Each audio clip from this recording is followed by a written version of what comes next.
Ya, kalau dari fakta-fakta yang diilustrasikan, ya, saya berpendapat bahwa ini tidak ada penyuapan, tapi yang terjadi adalah penjebakan ya, karena bagaimana pemberi suapnya adalah orang dalam tahanan, kan gitu loh.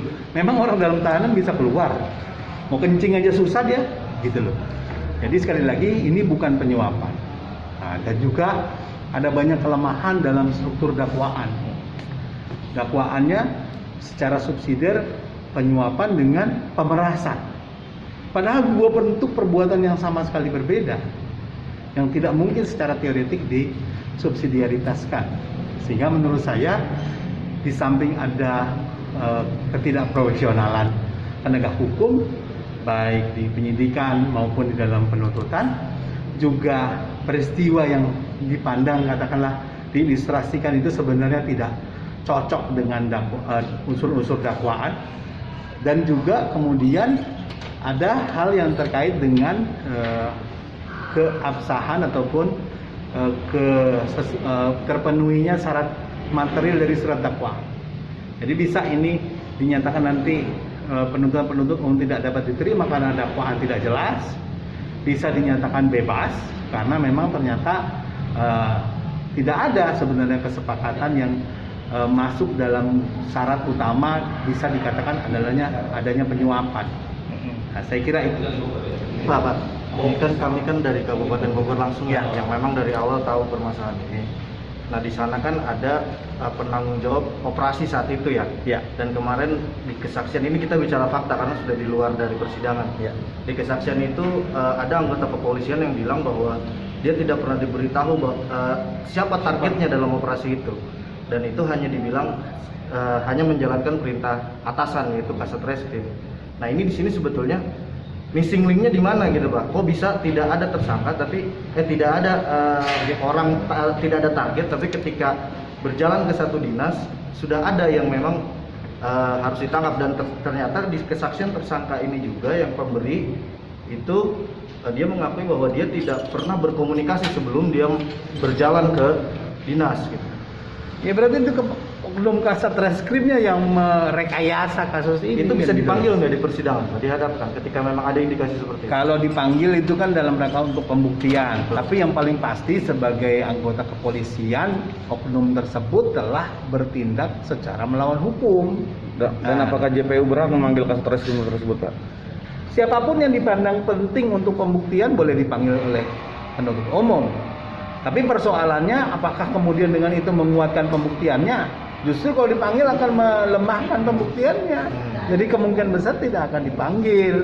Kan gitu. Apalagi juga kesempatan penuntut umum untuk mengajukan saksi-saksi juga sudah akhir. Buktinya saya sebagai ahli dari terdakwa sudah diajukan. Terus kami dengar Pak, itu kan prosesnya di Propam Polda Jabar kan sudah proses internalnya sudah berjalan, dan ada informasi bahwa itu sudah masuk ke tahapan pengajuan berkas ke Ankum.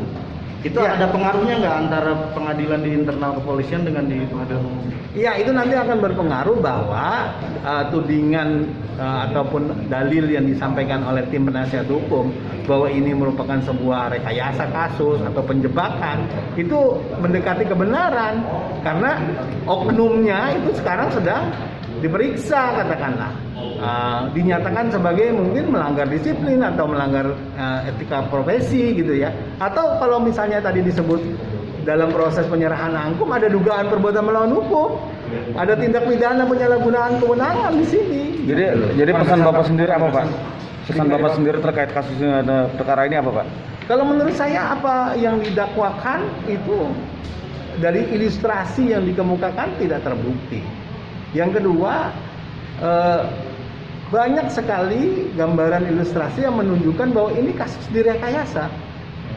Kan begitu. Bagaimana orang di dalam tahanan itu bisa keluar untuk kemudian memberi suap, katakanlah begitu. Penegasan Pak, jadi untuk perkara pasal 12 B itu tidak mungkin bisa jadi tindak pidana yang utuh jika tidak ada pemberi.